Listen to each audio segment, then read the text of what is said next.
வணக்கம். அசோக் வழக்கறிஞர் பேசுகிறேங்க. நான் படித்த பச்சைபாஸ் காலேஜுக்கு நான் வந்துக்கிறேங்க. 98 பேட்ச் அண்டு 2003 5 இயர்ஸ் இங்கே தான் படித்தேன். பிஏ அண்ட் எம்ஏ ஹிஸ்ட்ரி இங்கே தான் முடித்தேன். இந்த காலேஜோட சிறப்பு இப்போ இந்த காலேஜில் பார்த்தா எலெக்ஷன் நடக்க போகுது.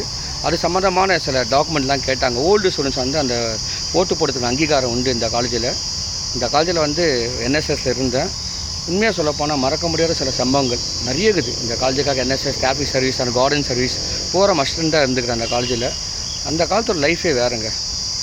பச்சை மக்களை இன்றைக்கி ரொம்ப சந்தோஷப்படுறேன். இந்த காலேஜுடைய மண்ணை தொட்டது ரொம்ப புண்ணியம் பண்ணிக்கிறேன். வாழ்க்கையில் ரொம்ப சந்தோஷப்படுறேன். இதேமாதிரி இந்த காலேஜில் படித்த ஓல்டு ஸ்டூடெண்ட்ஸ் எல்லாருமே இதோடைய மெமரியை மறக்க மாட்டாங்க. அதுக்கான கமெண்ட் கொடுங்க. நன்றி, வணக்கம்.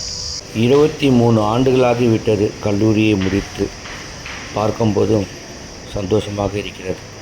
காலேஜ் படித்த இடங்கள் எல்லாமே பார்க்கும்போது ஞாபகம் ரொம்ப சந்தோஷமாக இருக்குது. இதை பார்க்கும்போது ரொம்ப மனசு மகிழ்ச்சியாக இருக்குது. இதெல்லாம் கிடைக்காது வாழ்க்கையில், மறுபடியும் கிடைக்காத ஒரு பொக்கிஷங்கள் தான் சொல்ல முடியும். ரொம்ப சந்தோஷமாக இருக்குது. இங்கே தான் பார்த்தீங்கன்னா என்சிசி ரூமு. என் நண்பர் சிவகுமார் இங்கே தான் இருப்பார், நேவியில் இருப்பார். இது ஞாபகம் இன்னும் வருது எனக்கு. இதுதான் சயின்ஸ் பிளாக்கு. ஆமாம், இன்னும் அப்படியே இருக்குது பாருங்கள். அந்த மூங்கில்லாம் இன்னும் இருக்குது. Science black.